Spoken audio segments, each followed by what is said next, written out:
Hi, Dan. Sam, good to be here. It's good to have you here, and it's very good to see you. I don't think I've seen you in the flesh for about 2 years. Probably, yeah. Been a while, hasn't it? Yeah. And we go back a long way, you know. Speaking of a long way, you've been here 19, 20 years. So for everybody watching, please introduce yourself and who are you and what you do? Yeah, so I've been in 19 years. It'll be 19 years on February the 1st. So whenever this goes out, it's either going to be just gone or just coming up. 19 years in Dubai, 2007. I was a cocky 28-year-old coming over to Dubai. Got taken on for a recruitment business here. A business called Hill McLean, which was a worldwide recruitment business looking after construction, engineering. So I'd done recruitment in the UK, came out here to do recruitment here, looking after quantity surveyors across the GCC, mainly in the UAE at that time, because the UAE was booming. We were building things like the Burj Khalifa and all of that sort of stuff. And fast forward now, to cut out all of the sort of boring story, I guess, I'm now business partners with the person that brought me over to work in her office. Awesome. Yeah. So we have a small business. We've had that business for 10 years, recruitment, also do some career coaching here in the UAE. And what a change we've seen over the last 19 years. It's been pretty incredible, hasn't it? And what is the name of your business? Chase Talent is the name of the business, so C-H-A-I-S. So I'm the C-H-A, Chadwick, and my business partner's surname is Faris. So Chase Talent is the name of the business, yeah. So I suppose, you know, a logical place to start is what, in the last 20 years, what do you think is one of the biggest things that's actually changed in recruitment? The biggest thing that's changed in recruitment, and this goes hand in hand with the development of the UAE and Dubai especially, is we've gone from a candidate-driven market to an employer-driven market. So what do I mean by that? So when we first came out here, if you had a candidate, you could get them interviewed 5 or 6 times over. Whereas now it's the opposite way. Everyone wants to come to Dubai because it's a completely different landscape. It's a completely different city. It's not a hardship location. It wasn't really a hardship location 19, 20 years ago, but a lot of people still didn't know where Dubai was, right? I mean, I remember doing a recruitment campaign for Abu Dhabi for a business here. And this was before the days of social media. So Facebook had only just launched in the UAE, worldwide at that point, right? 2007 was kind of the launch of Facebook. Everyone was getting on Facebook. We didn't have iPhones. We had Blackberries. I'm really showing my age here, but I'm just trying to put into context where we were at that time and start this story with that, because even LinkedIn wasn't really something that we were using. We were just starting to use LinkedIn. So in terms of candidate attraction for somewhere like Abu Dhabi, we had to send postcards to people's home addresses to attract candidates, right? So this company wanted to find people for their Abu Dhabi office. People didn't even know where Abu Dhabi was. You know, if they knew where Dubai was, great, that was a win. And then you could explain that Abu Dhabi was an hour up the road and it was actually the capital of the UAE. Now, the world's changed. Everyone knows where Dubai is. Everyone wants to come to Dubai. Not everybody, but it's a very popular place to be with the geopolitical climate, the economic climate in Europe and the UK, etc. So, yeah, I think that's the biggest change, is that sort of awareness of where we are, what we're doing, and the lifestyle as well of this place has changed completely, hasn't it? I mean, you've been here almost as long as I have. Oh yeah, I mean, I remember a friend of mine came out in 2005, and in hospitality, Dubai was considered to be a graveyard for managers that didn't make it in London. Yeah, and even though they paid really, really well, and you got that tax-free and this and that, there was like these. What we interpreted as horror stories, where it's going 6 days a week, 12 hours a day, you know, but you were going to be paid all this money and everything like that. And at the time, it seemed like a really, really bad option. Yeah. Be like, what are you doing? Yeah, what are you doing going to Dubai? What are you going to Dubai for? This is London. You show them the salary, you go, okay, there's a good reason. Yeah. But in terms of lifestyle and things like that, people, I mean, you know, the reason I came out here was I had a friend of mine who I lived with through university, and he came out here in about 2003, 2004, I think. And I'd come out to see him maybe earlier than that, actually. I'd come on holiday every year. I'd sort of get to the end of the year and have some holidays left from my job in the UK. Needed a bit of sun. I'll go to Dubai and stay on my mate's sofa. I was like, what are you doing living here? There was nothing here. Yeah. There's like 2 bars to go to. He was living in the middle of Murdiff in the desert. And then as I came out here over the years, it got to sort of 2007. And I actually remember being stood on Trilogy rooftop in the Madinat and thinking, it's all right here, you know, I could probably do this.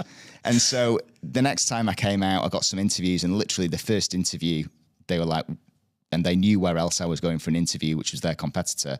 And they were like, you can't go to that interview. You got to meet us in Fibber McGee's in an hour and sign this contract. So I signed a contract in Fibbers, and the rest is history. Yeah. Sorry when you said trilogy. Yeah, like, I haven't heard that word for a long time. And people that know. Do you know what I mean? Yeah, yeah.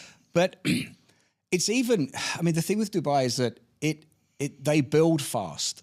You know, I came out in 2015. I came out because I'd had enough of London, I'd had enough of the UK, and a friend of mine came to Dubai in 2012, and he was having a really good time, had a really good job here, and he said to come out. But even in the last 10 years, like, it's doubled in size. You can drive around and you can go, if you actually think about it, you can go, well, that wasn't here, that wasn't here, that wasn't here. And like I say, I think the way that the jobs market has changed, like you said, LinkedIn was never a thing in the UK. When I came out here in 2015, it was all about LinkedIn.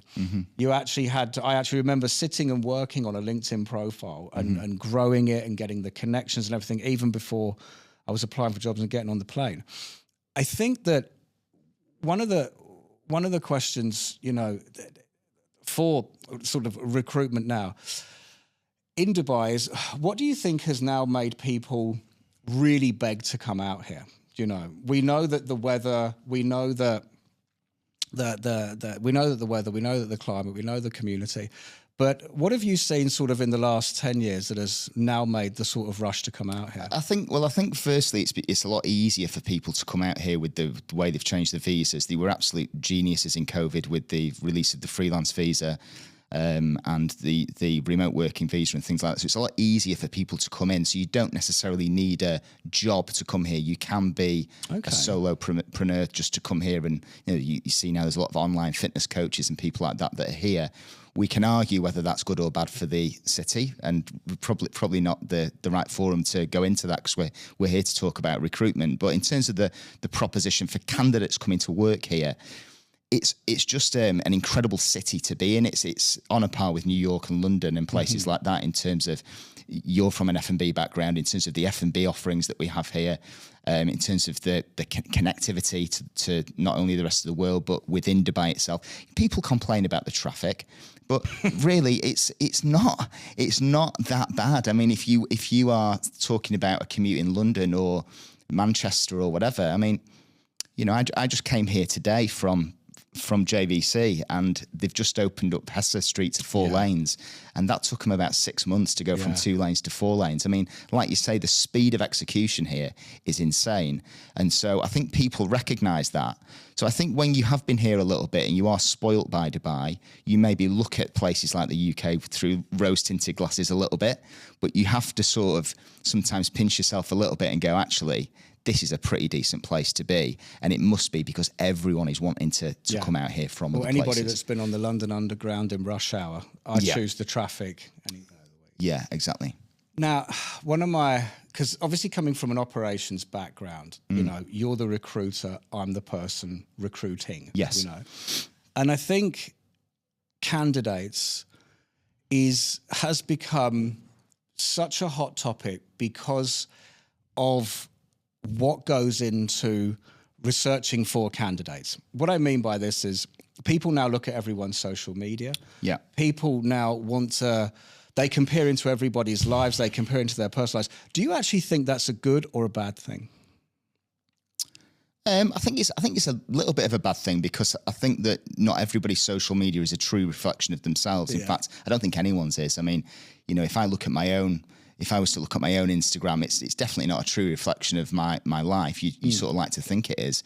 So therefore, people can have bias towards those profiles, etc. I think what is really important about social media is branding yourself in the right way to the right group of people. So for a candidate, LinkedIn is incredibly important now out here. I always say when you are applying for a job, lock down your Instagram, lock down the rest of your social media. Yeah. Why would you have a public Instagram? You know, you might think it looks really cool, but the 50-year-old geezer that's wanting to bring you into his team probably isn't of the same opinion. And that isn't what you should be judged on anyway. You should be judged on your professional capabilities, and therefore LinkedIn is incredibly important. You know, people say it's all about who you know, right? And it is kind of about who you know. And we use this term WASTA, which is thrown around in Dubai a lot. WASTA meaning influence. WASTA used to be a term that was reserved for royal family connections and things like that. It's now a wider term. You need WASTA. You need to know somebody to get your foot on the ladder. And that's kind of true, but nobody's born with a network, right? No, you have to build your own networks. And so this is incredibly important for candidates, because not only do you need to build your own networks, but you need to publicly show your capabilities on a forum like LinkedIn so that people know what you're capable of. Be known for what you know, essentially. And this is what we go through in the sort of career coaching side of the business that we do is, you know, how are you going to get noticed? Because there's thousands of applicants. We talked about the popularity of Dubai. The competition for roles now is so fierce. And so you have to be able to be noticed for those incredible capabilities that you've got and the suitability for the role as well. What do you think people can do to stand out more on LinkedIn? Because LinkedIn's I suppose it's quite a polarizing space. Yeah, it is. It's I've struggled with trying to understand what and how to use it. And it's where you want to tell people what you're doing, but it just looks like everyone's just bragging about what they did at work today and all their achievements. And it's, if you're looking at somebody's LinkedIn profile and you want to know if you want to hire them, like, how could you think people can achieve, I suppose, a true reflection of their professional selves? Yeah, so people often worry about being cringe, right, on LinkedIn. I think that's what you're referring to. You don't want to come across as somebody who's bragging or you put that very well. Yeah. You know, it's like that sort of, I don't really think I should post that, or you know, and it's that self-doubt, it's that worry about what people might think of you, right? Really, you shouldn't give a shit about what people think of you in any aspects of life. And I think as we get older, we learn that we're like, well, I don't really care if people think bad of me if I don't go to that party or if I don't turn up to that event, you know, or whatever it might be. And the same goes for LinkedIn. And I always say to, especially the younger kids that are coming out here, and I'm banging on about LinkedIn, you know, you quite happily post 4 or 5 stories a day on Instagram and don't care what people think. Yeah. But that's not going to get you a job. So shift that energy into something like LinkedIn, which could actually make you money, get you clients, put you in front of employers, etc. Because it is a fantastic platform if used in the correct way. Now, I caveat that with the AI side of things. There's a lot of AI slop on LinkedIn. The AI slop is a bit of a buzzword at the moment. We see it in our emails when we get approached by sales emails, etc. We see it with the content on LinkedIn. And we talked before this podcast about the overuse of the word authentic, and I'm about to use the word authentic, but you got to be authentic. And if you think it's cringe, fine, don't post it, but don't overthink it, because the people that are looking at it and thinking, oh, that's a bit cringe, they're not your people anyway, right? So be authentic, post about your achievements. Post about something cool that's happened at work. Post an opinion piece about something in your industry. Comment on people's posts as well, because by commenting on a popular post on LinkedIn, you very much get more reach than posting your own post. So, for example, if I post something and it's got 200 likes, for example, and it's got loads of impressions, you commenting on that post will likely put you out there to more people than you posting yourself, right? And that's often a much easier thing for you to do because it's less cringe because you just put a comment out there. So it's all about personal branding. It's all about publicity for yourself, and being visible, being visible so that, I always use this example of there's a personal assistant, a PA that I see commenting on everything and bless her, she's been looking for a role now for a few months. And I don't know this person, but I know that she's so active on LinkedIn. Now, if I had a PA role, who's the first person I'm going to go to for that role? It's that person, it's that girl, right? Not because she's the best person for the job, but because as a recruiter, I know that she's looking for a job. I know that she's super keen and enthusiastic. And I know she ain't gonna let me down. She's gonna turn up for an interview. So often it's not the best person for the job that gets the job. It's the loudest in the room. Wow, that's actually a very interesting statement. Yeah. When it comes to LinkedIn as well, I open up my LinkedIn. I've sometimes got a lot of messages from people. Do you think there's any value in people reaching out directly to bosses? Because when I started my business, I started doing that. I didn't get any responses. And I don't know whether it was lack of volume, or just... So it's a numbers game, and you're not gonna get the response rate that you think you're gonna get. So you think you're a fantastic candidate, you've got a lot to offer. I'm sure everyone thinks that of themselves, and so they should, right? But let's rewind a little bit. Let's look at the stats for jobs on LinkedIn. So, if I apply to a job today on LinkedIn, or anyone watching this applies to a job on LinkedIn today, you'll see that there's probably in excess of 1,000 applicants per job, right? Don't let that dishearten you too much, because I would suggest that only 10% of those applicants have anywhere near the relevant work experience for that role. So that's the first thing you need to think about. So you're in with a decent, if you are on point with that job advert, you're in with a decent shot. But you need to then follow up with the relevant people in that business. Because if you don't, as a recruiter in a business, and I've got 1,000 applications, you think I really want to go through all those applications? Yeah, this is what I pain in the ass. Whereas if you then follow up with the hiring manager, with the talent acquisition team, etc., at least you're doing a little bit more than what everyone else is doing. And that follow-up just takes a couple of minutes of your time. So, yes, I do think you should be reaching out directly, 100%. Do you think that they are effectively screening the applicants that they get? Like you say, you apply for a job, you send your CV, and it says this has got 400, 500, 600 applicants. Yeah. Do you have any kind of, I suppose the right word might be like inside track on whether or not people are actually going through all of these applications one by one, or is it just some sort of talent harvesting thing? Or because also on LinkedIn, the one thing that I do see, and I'll be very, very transparent, because when I started my own company, you have those dark moments where you're like, none of this is going to work. I'm about to run out of money. I need to start applying for jobs. And you apply and, again, like you said, you think you're the most amazing candidate and this and everything else. And then so many people are like, but now I see on LinkedIn now, 6-8 months later, the same jobs are still circulating. And I don't know whether that is, it makes me first of all think, have you not filled the role? Do you know what I mean? Well, there's how damaged has your business been? Yeah, I mean, there's so many layers to this, and it really depends on the company and the role. And, I can't offer up a solution or an opinion on this that fits all. But firstly, yes, we are looking at every job application, right?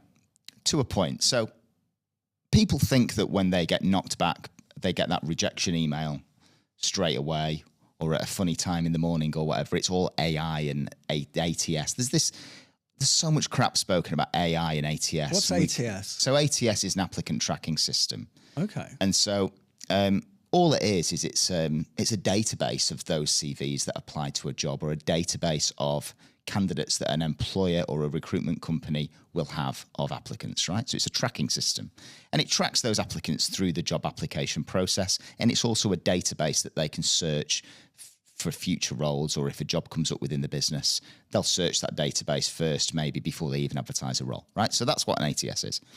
So what happens is you'll apply to a job, and there'll be certain things like knockout questions, right? So there might be a knockout thing that says, okay, we want somebody with at least 5 years experience in the UAE, right? And if you haven't got 5 years UAE experience, you'll get a rejection email because that's like a hard and fast thing that they want to see on a candidate's CV. And so that's an example. Or, we want somebody with this type of project in there or whatever it might be. But apart from that, yes, we are looking through every CV. Now, in terms of those jobs being re-advertised again and again, there is a perception, especially in the UAE at the moment, with everyone wanting to come here, and there's a lot of candidates that are coming out here with no jobs and just chancing it and coming out here for a couple of months to try and find a role. That creates a perception in the market from employers that there's loads of talent around and that we can tick every single box for this role.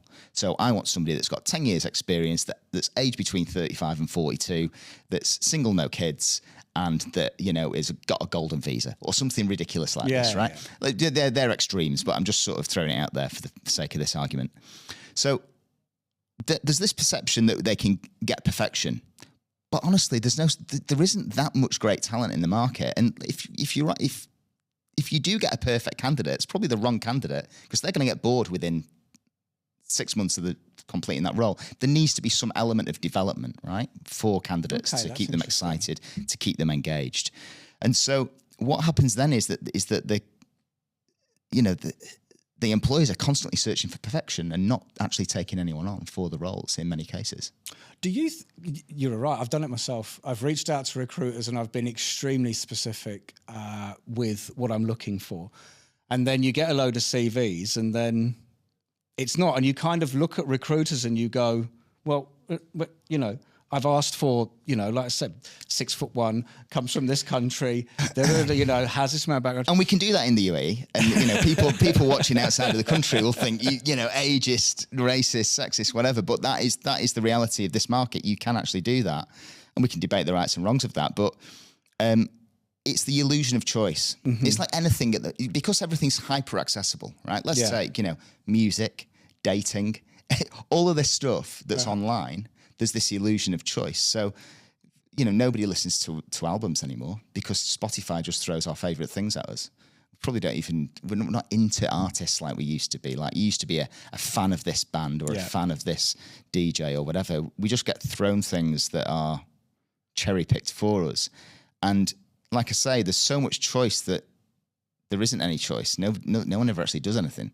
And it's the same for jobs. I think because it's so easy to apply for jobs for candidates, this easy apply button on LinkedIn, there's just a huge volume of applicants, and that's why it's so important to get noticed by being on LinkedIn, by having a personal brand. Do you think that it's funny you make that music reference and everything, because I was thinking about that coming into this, preparing for this conversation, which is too much data, so too many touch points, and one of the and there's a direct correlation. You see it in the dating app game, and you see it now in football tactics, where there's so much data that no one takes any risks.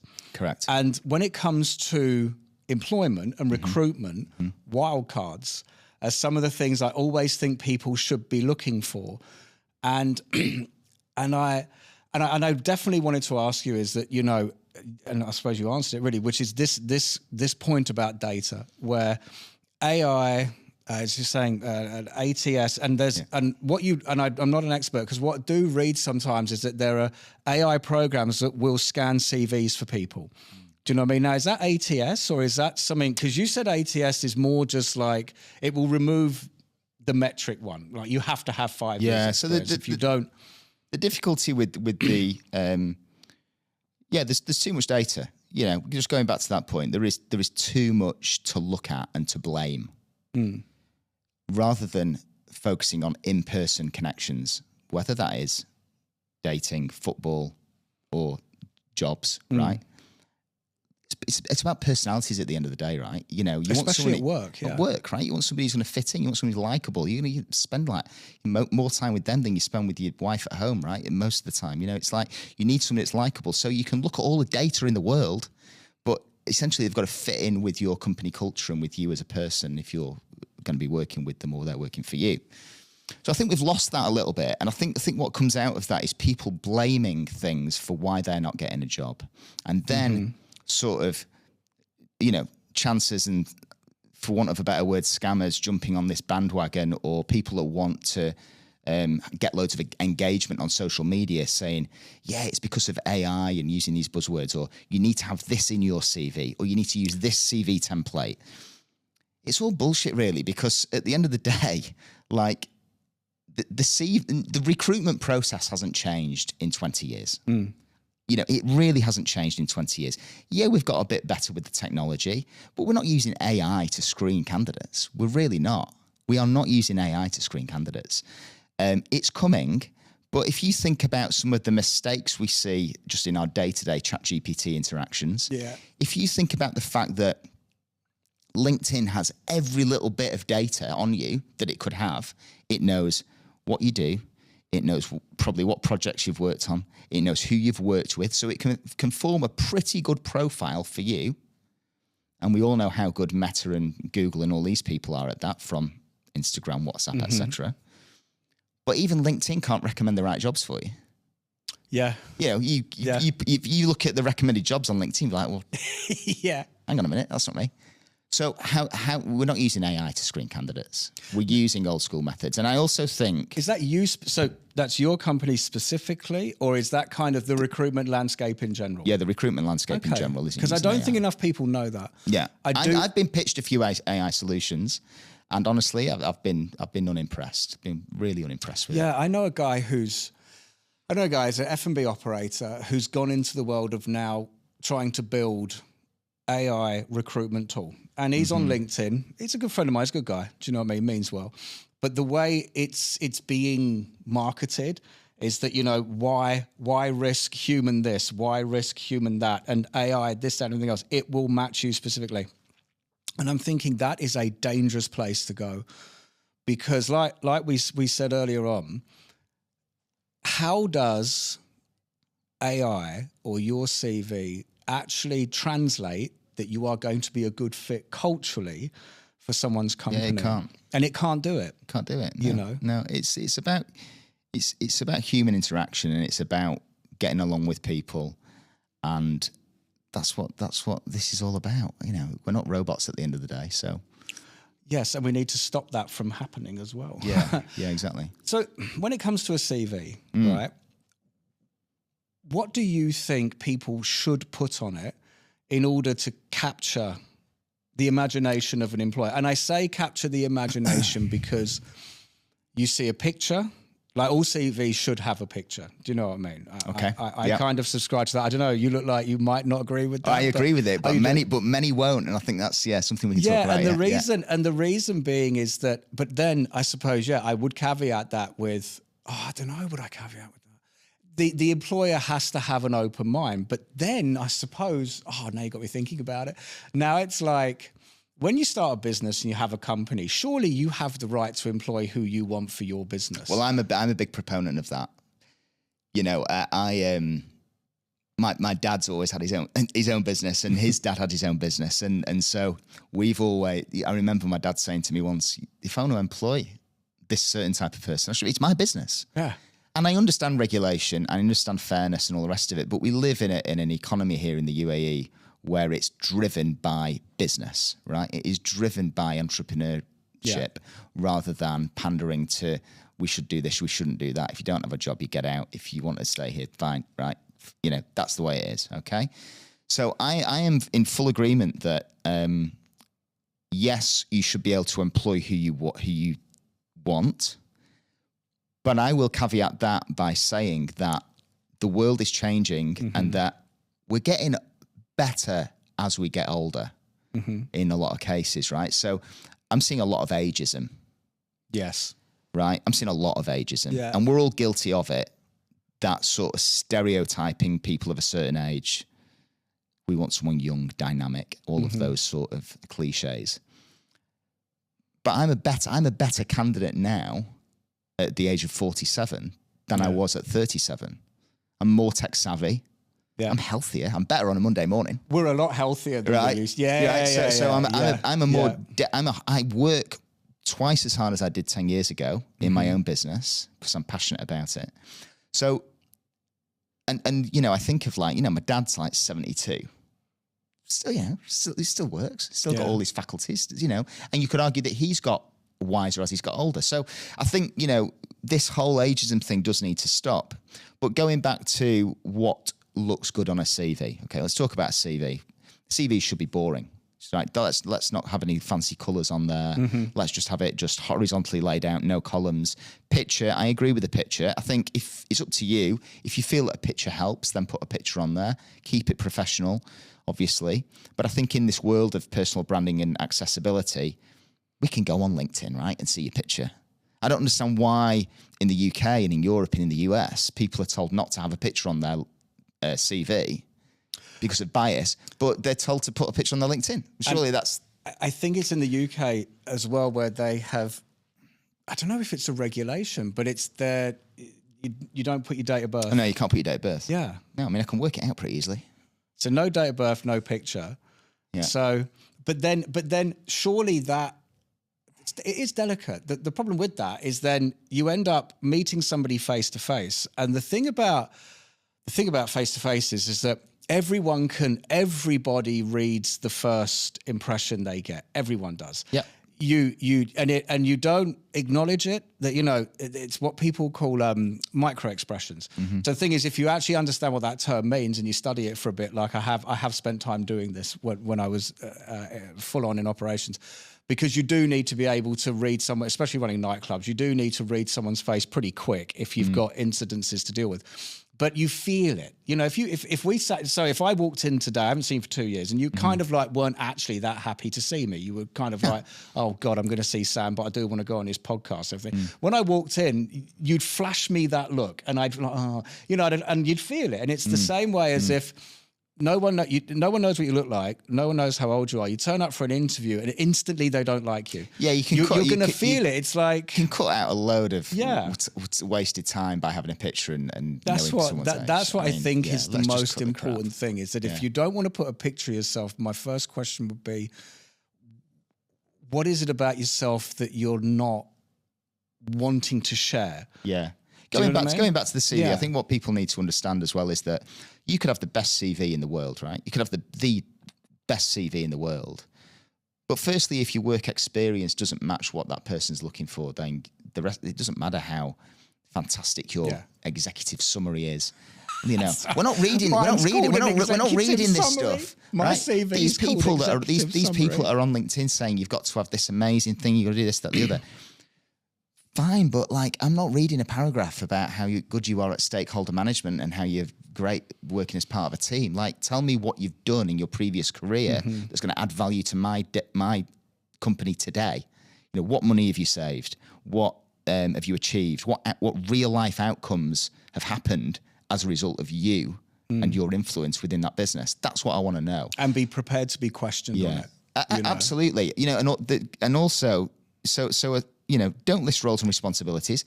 I know what this person that I'm recruiting for does because I'm recruiting for it, so I don't need to know the job description. Tell me what you've achieved. And what did you just say? You said something about... what was that? I said... prepared to be questioned on it. Prepared to be questioned on it. Prepared to be... Yeah, that's right. because what a lot of people are guilty of is cramming a load of keywords into the CV. Yes. And I see this in this. I'm not a fan of a core competencies section, which people seem to put in there. Is that the same as key skills? Key skills, core competencies, whatever.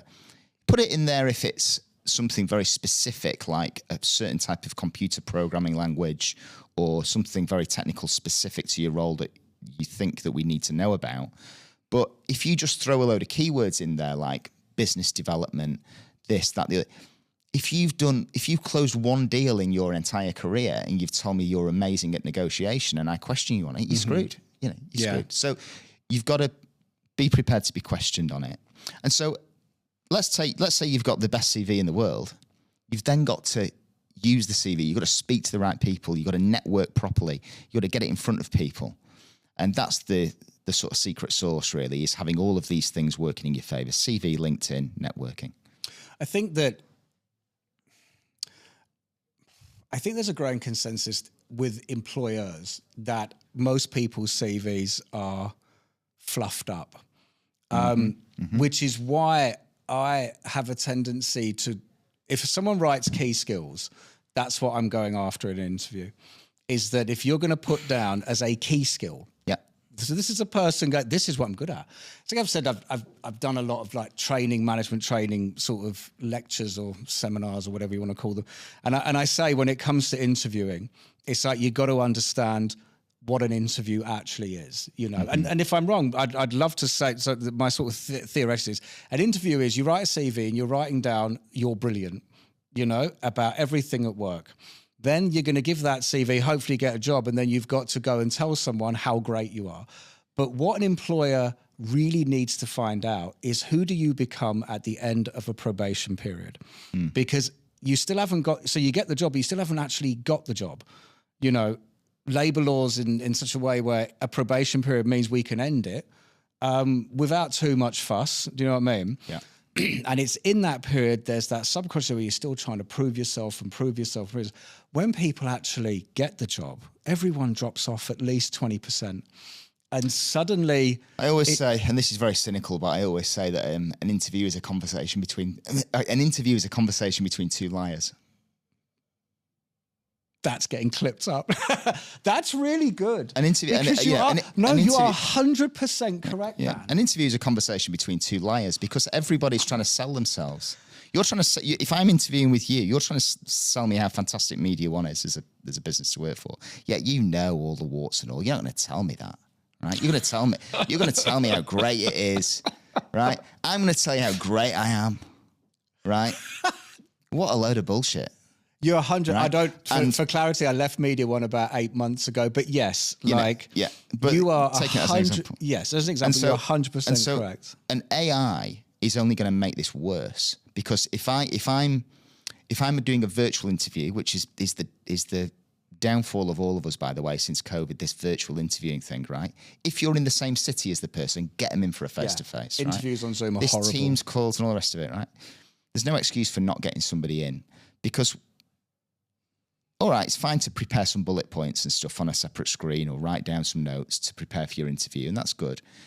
But if you're going to use AI, it's just going to make you lie even more. You know, it's just, and I would highly advise against that, by the way, because of course you can get found out pretty quick. But yeah, how do we get around that?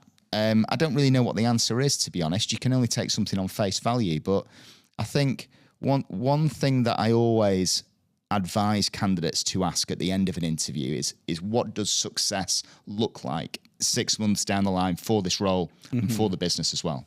Because then you get into a whole separate conversation of, right, so this is where you see success for the business and this role in 6 months' time. This is where I can offer that value, right?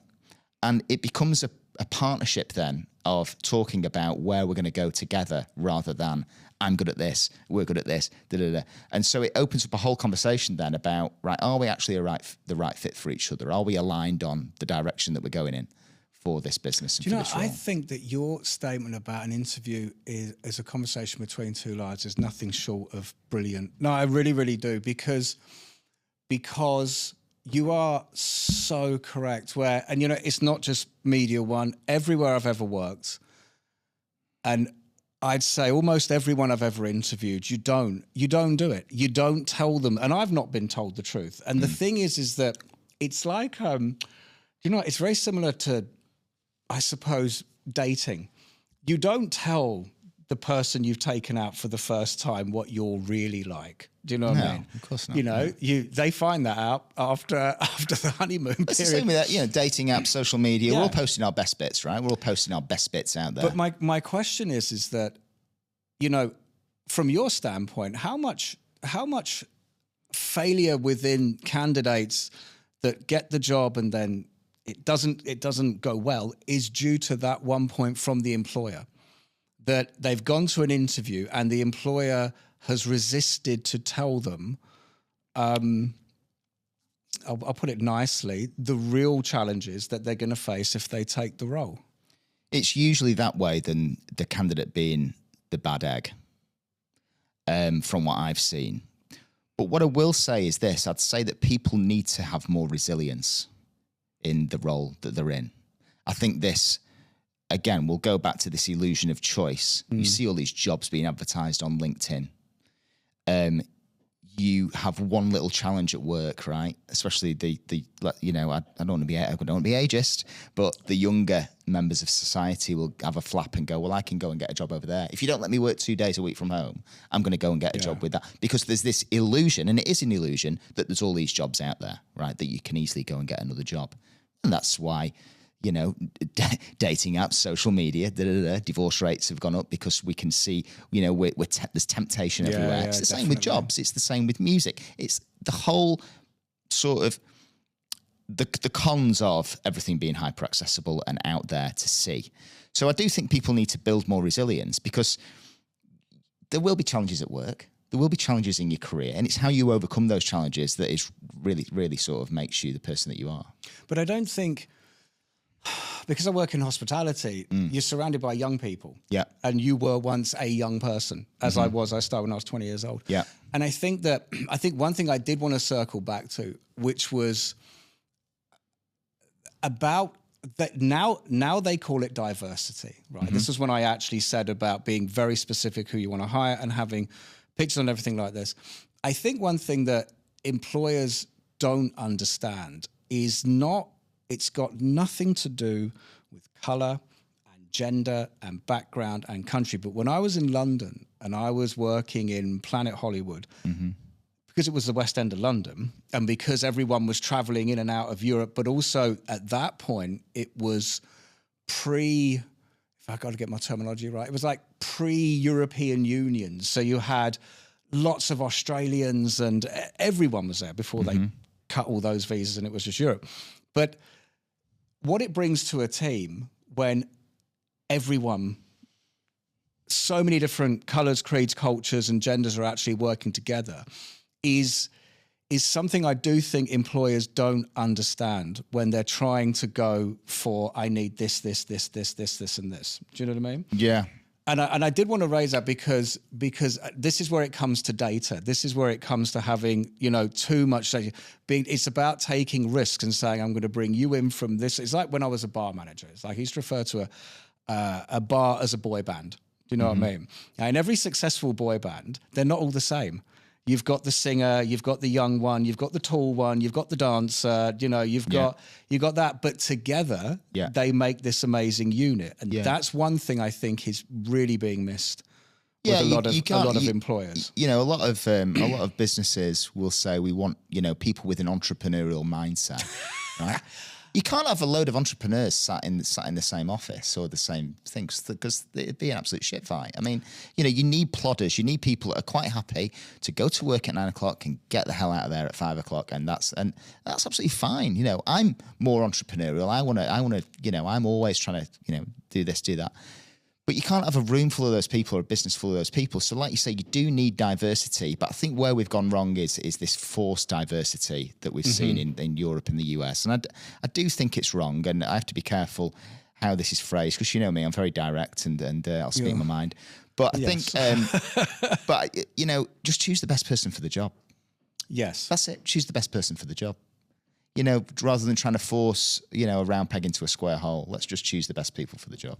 Well, the problem with not choosing the best person for the job and then giving it to somebody that, let's say, I don't want to be as brash as to say can't do it, but they end up struggling. Do you know what I mean? And I never think it's ever fair for somebody to then feel that they were given the position because of, you know, what they look like, where they come from, how they sound, or what gender they are. When I say the best person for the job, I suppose I need to sort of define that in a way, because I don't just mean the best person for doing the tasks that are associated with that role. What I mean is the best person that fits into your company, the best person that, you know, fits with the culture, and all of that. And that's it. It's not just about the tasks. It's about the best person for you as a business. No, and this, again, I agree with it wholeheartedly, because as we came sort of round to very early on, you spend more time at work than you do with anybody else. 8, 10, 12 hours a day. The terms like, if you really enjoy your job, you'll never find it as work is really, really true. You know, I've always really enjoyed what I do. It's been really tough on occasion, but you don't see it as this. I'd always hate to be somebody that goes to work and hates their job. Like, can you imagine? Yeah, I've got to be honest. It would probably be one of the worst sort of middle to late age. I live in fear of it, where it's like, I'm turning 50 this year, and it's like, do you want to go and do the next 20 years where you just go and your whole life just becomes a mundane nightmare? Well, my life goal is to never have to open LinkedIn again, to be honest with you, and see all the shite that's on there. But so it is an important tool. But I don't want to have to look at it every day. So I think once that'll be me made it if I don't have to open LinkedIn again, because I literally have LinkedIn open the whole time. It's essential to what I do. So like I say, I think Dubai's changed a lot. We're in a candidate-driven market. It's so important for candidates to understand what it takes to get noticed, and really, you have to treat getting a role like a sales process. Mm-hmm. You have to process it out, and you have to post on LinkedIn. You have to outreach. You have to have the right CV. You have to be constantly networking. And unfortunately, that will mean getting out of a lot of people's comfort zones, and it's survival of the fittest. So that is the way it is. Well, look, also, you've sort of reeled out a bit of a list there for candidates. What would you say to employers?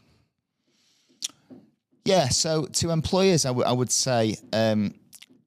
CVs are a generic document, right? So what I'm finding with employers, especially in the last sort of year or two, where, like I say, there's this perception of the availability of perfection, is that employers are reading too much into CVs and saying, well, he's not done this, he's not done that. Well, maybe he has done it, but he's just not put it on his CV or her CV.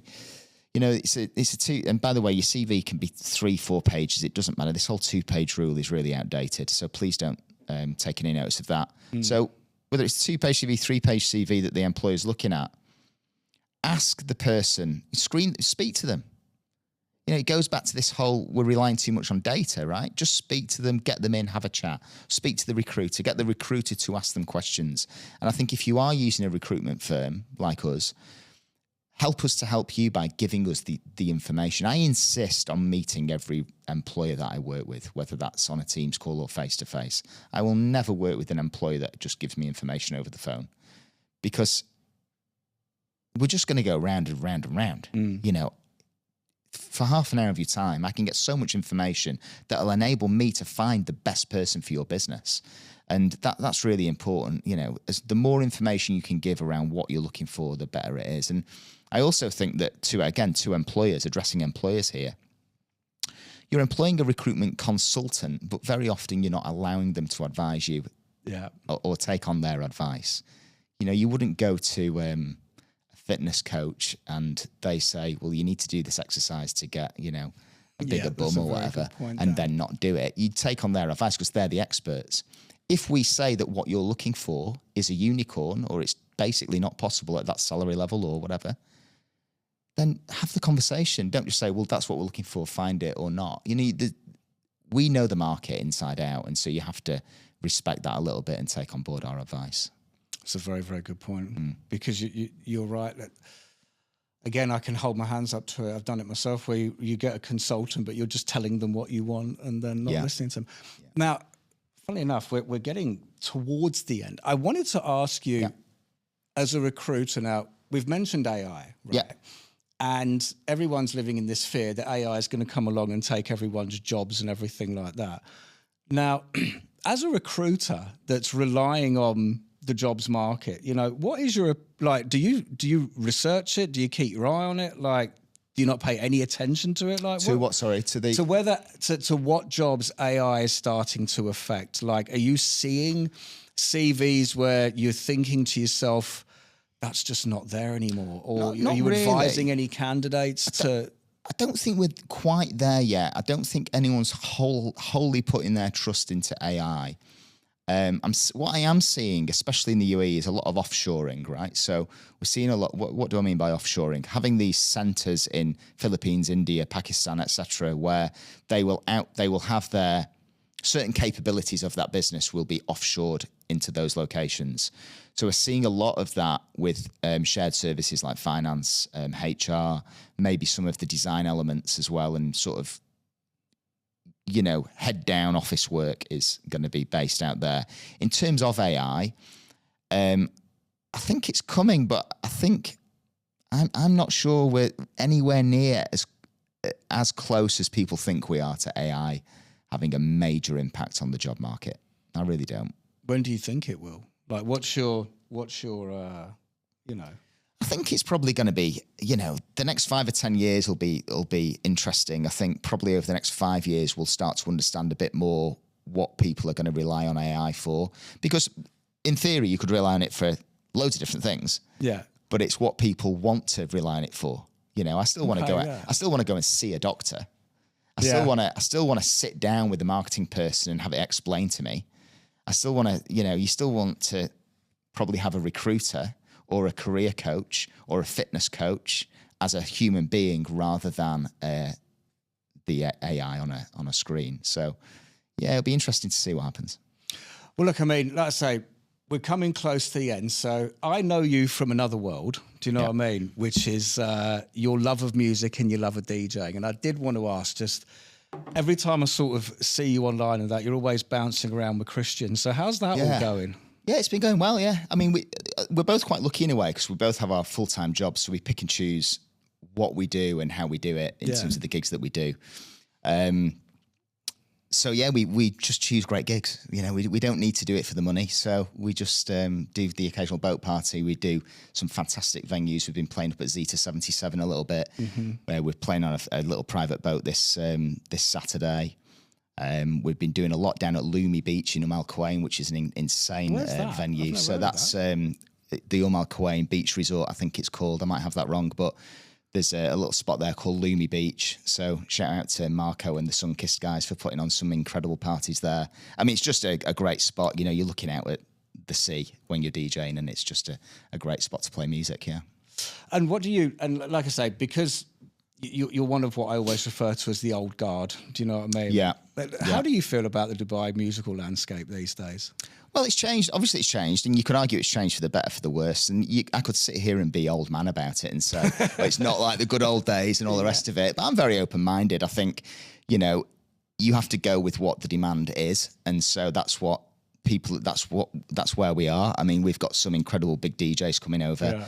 I don't take as much notice of it as I did when I was really going out partying and stuff. So I don't really go out too much anymore.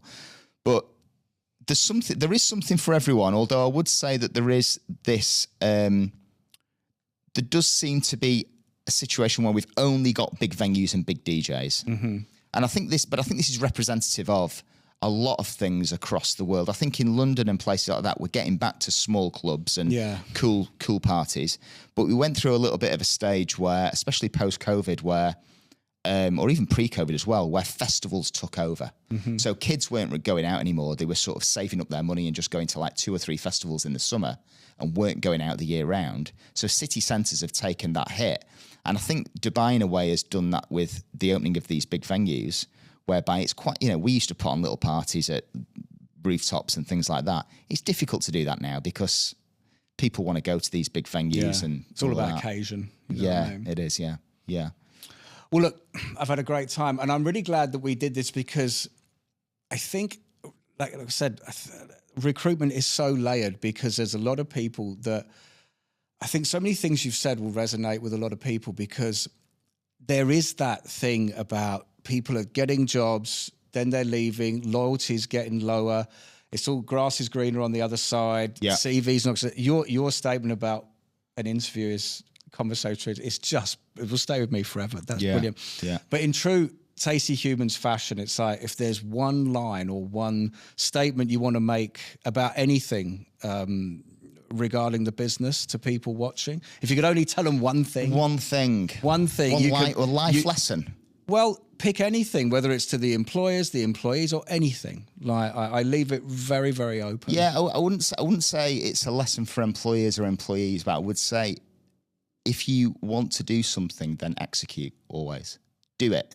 Whether that's I've done it with business. I've procrastinated, but as soon as you execute, that's when the magic happens, right? So you'll always have doubters that say, "Don't do it.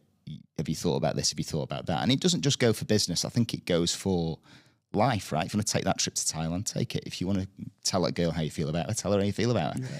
If you want to do something, then do it because you only get one shot. Fantastic. Yeah. Dan, thank you so much for coming Thanks, in. mate. It's been really good. I've really, really enjoyed it. And best of luck.